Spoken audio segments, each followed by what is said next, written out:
تو یہ جو سارے کا سارا اس میں اللہ کہتا ہے تم پر حملہ آور ہوں گے بلندیوں سے. اقبال نے واحد اقبال ہے جس نے اس آیت کی تفسیر کیا. اس کہتا ہے کھل گئے یاجوج اور ماجوج کے لشکر تمام, چشم مسلم دیکھ لے تفسیر حرف ینسلون.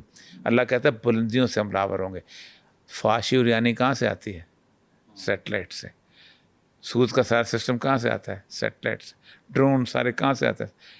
طاقت کا قوت کا چشمہ سیٹلائٹ بنتا ہے. یہی وجہ ہے کہ یاجوج ماجوج کی آخری جنگ جو ہونی ہے وہ یہ ہوگی کہ زمین کو فتح کر لیں گے, پھر اوپر تیر چلائیں گے ہم آسمان والوں.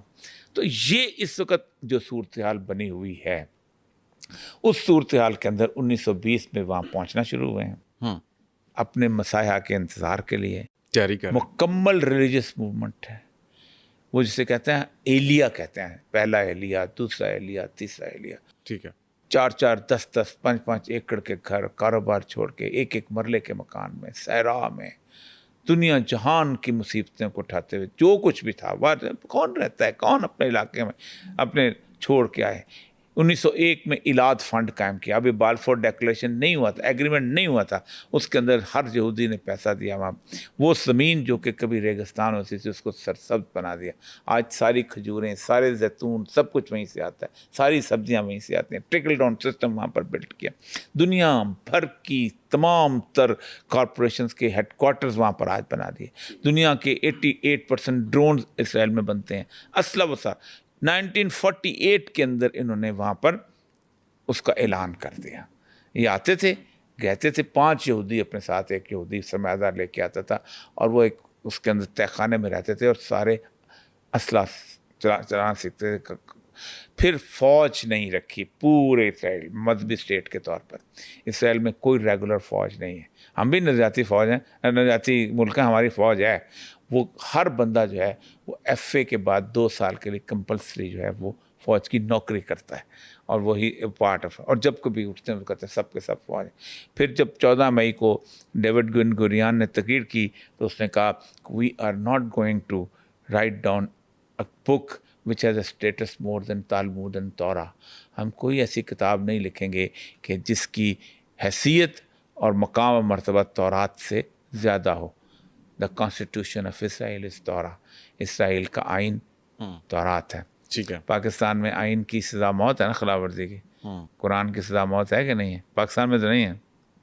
پاکستان سے آئین کی سزا موت ہے نا. ہاں, آئین کی, تو آئین بالا ہے نا, قرآن سے بالا ہے, وہاں بالا نہیں ہے. انہوں نے ریلیجس اسٹیٹ کو وہاں تک عزت. اب وہ سمجھتے ہیں کہ ہم نے اس علاقے کے اندر ایک, پھر انہوں نے نقشہ بنایا. جو زائنزم کی جو پروٹوکول لکھے تھے انہوں نے پھر میٹنگ میں نقشہ بنایا. سیکنڈ میٹنگ میں نقشہ پیش ہوا. وہ نقشہ اکثر اوقات آپ کو مل جائے گا, وہ چلا بھی دیجیے گا, کہ جہاں سے حضرت ابراہیم روانہ ہوئے تھے دریائے فرات کے کنارے کنارے آتے آتے, اور پھر ان کو کہا گیا تھا, بقول کہتے ہیں کہ سیدہ ہاجرہ کو چھوڑ کے آؤ مکہ. تو مکے کو شامل نہیں کیا کیونکہ آگے پھر وہ بنی اسرائیل کا علاقہ, اور وہاں سے پھر خیبر جو علاقہ تھا اس کے نیچے ایک جگہ ہے سلا, اس تک آئیں گے. اور یہ جو ہے نیل چونکہ وہاں سے نکالے گئے تھے تو یہ ان کی پوری مقدس سرزمین ہے جہاں پر حضرت داؤد علیہ السلام نے حکومت قائم کی تھی. اور پھر اس کے بعد وہ ایک یونیورسل گورنمنٹ جو ہے وہ قائم کریں گے, لیکن اس کے لیے ہم راہ ہموار کر رہے ہیں. سر یہ ہے اب سطح سار. اب آپ کو کلیئر ہو گیا سارے. سر آپ نے بہت اچھا جو ہے نا, آئی تھنک سو دیٹ کہ یہ آنے والے وقت کے لیے ایک لمبی ہسٹری ہوگی جو لوگ سن کے اسے سمجھنے کی کوشش بھی کریں گے. ہم انتظار کر رہے ہیں کہ سیدنا عیسیٰ علیہ السلام آئیں گے, وہ آئیں گے, وہ چیز وہ اگلی بات ہے. ابھی کویسچنز ہیں میرے, اس وقت ابھی تک ہم پہنچے ہیں صرف 2 لوگوں کے.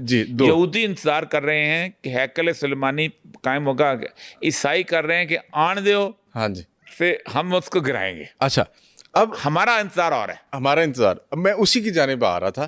اب پوائنٹ یہ ہے کہ جی ان کی طرف سے تیاری ہو گئی ہے, انہوں نے اپنا ایک پلان لے ڈاؤن کر دیا ہوا ہے. ہم سنتے ہیں حدیث میں ہمیں پتہ چلتا ہے کہ ہماری تیاری بھی ہونی ہے, ہم نے بھی کرنی ہے, لیکن ہم ابھی تک کنفیوژن کا شکار ہیں کہ ہماری تیاری کیا ہوگی اور ہمیں لیڈ کون کرے گا. اچھا, جو مسلمان ہیں وہ زیادہ تر یہ کانسیپٹ رکھتے ہیں کہ جو امام مہدی آئیں گے. نمبر 1, یہ امام مہدی کا کانسیپٹ کیا ہے؟ ٹھیک ہے. دوسری بات جو بھی آپ نے ذکر کیا, اور ہر جگہ پہ یہی سب یہ مانتے ہیں کہ حضرت عیسیٰ آئیں گے, تو مسلمان ان کی ایک قسم کی بیعت کریں گے, پھر وہ ان کے ایک پیغمبر ہوں گے اور وہ ان کو لیڈ کر رہے ہوں گے, مسلمان ان کے پیچھے چل رہے ہوں گے.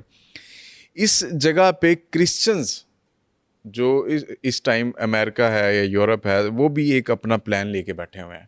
دیکھیں 2-3 چیزیں بہت واضح کرنے, پوری دنیا کا نقشہ اٹھا لیں تو آپ کو پریکٹسنگ کرسچنس کی ایک تعداد ملے گی, پریکٹسنگ مسلمس کی ایک تعداد ملے گی جو واقعی اس پہ, پریکٹسنگ جیو کی اکثریت ملے گی, جی, اور اس کے ساتھ ساتھ آپ کو وہ ملیں گے سیکولر لبرل اکثریت.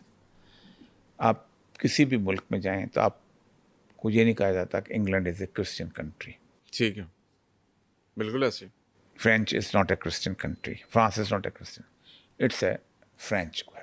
نیشنز کو رنگ, نسل, زبان کی بنیاد پہ تقسیم کر دیا گیا, اور یہ جیوز کی بہت بڑی پہلی سازش تھی فرسٹ ورلڈ وار کے بعد کہ نیشن سٹیٹس کا ایک کانسیپٹ دیا جائے تاکہ مذہب کی بنیاد پہ اکٹھے نہیں ہو جائیں. اس کا سب سے بڑا شکار ہوئے تھے آرتھوڈاکس کرسچنس. آرتھوڈاکس کرسچن کا ہیڈ کوارٹر تھا قسطنطنیہ.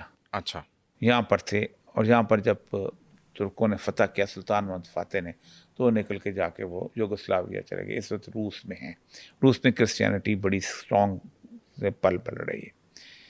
اللہ نے کہ رسول صلی اللہ علیہ وسلم نے جب بھی کبھی ان کے ساتھ ہماری لڑائی کی بات کیا تو اہل روم کا لفظ استعمال کیا. اچھا, عیسائیوں کا لفظ استعمال, یہودیوں کے بارے میں ہمیشہ یہودیوں کا لفظ استعمال ہوا کہ یہودی انٹیکٹ رہے ہیں مذہب کے ساتھ ہمیشہ. کرسچن جو ہیں یہ بہت کم ہیں, ایک اقتدار میں آ جاتے ہیں تھرو ٹرمپ آگے کچھ آگے, لیکن نہیں. ایون ہٹلر نے جب ان کو مارنا شروع کیا تو جرمن قوم کے طور پہ مارا تھا. ہٹلر نے یہ نہیں کہا تھا کہ میں نے کوئی عیسائیوں پوپ سے پرمیشن لے لی ہے کہ یہودی قتل کرنے. تو اس وقت کی جو صورتحال ہے وہ یہ ہے کہ بنیادی طور پر مقابلہ مسلمانوں کا اور یہودیوں کا ہی ہے. اچھا, صرف ایک چھوٹی سی تعداد ہے عیسائیوں کی جو سمجھتی ہے کہ ان کو مدد کرنی چاہیے, وہ امریکہ کے اندر ہے وہ بھی, اور جب حضرت عیسیٰ آئیں گے تو, ورنہ باقی کہتے ہیں عیسائی اس بات پہ ٹھنڈ کر کے سوئے ہوئے ہیں کہ ہمارا جو عیسیٰ تھا وہ ہمیں بخشو کے چلا گیا. اس کا اختیار پوپ کو دے گیا. اس کا مشہور دستویفسکی کا ناول بڑا مزدار ہے, اگر کبھی, لیکن شاید لمبا وقت ہو جائے گا. دستویفسکی کے ناول ہے کہ ادھر یہ تھا کہ یورپ میں عیسائی جو چرچ تھا, یہ بڑا ظالم چرچ.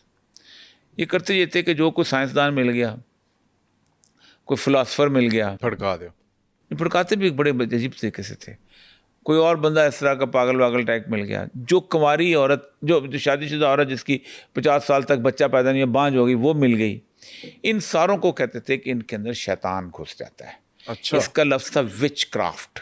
وچ کرافٹ. تو وچ کرافٹ میں کرتے تھے کہ ان کو اٹھاتے تھے, ہر گاؤں سے بندے اکٹھے کرتے تھے سارے اس طرح کے. ٹھیک, اس کی کتاب میں ہائیڈلبرگ میں تو کتابوں کو لا کے آگ لگائی تھی انہوں نے, اور اس کی آگ جو تھی 40 دن تک جلتی رہی تھی. یہ جو ممنوعہ کتابیں ہوتے ہیں, جیسے ہمارا ممنوعہ کتابیں ہوتی ہیں. ہاں جی.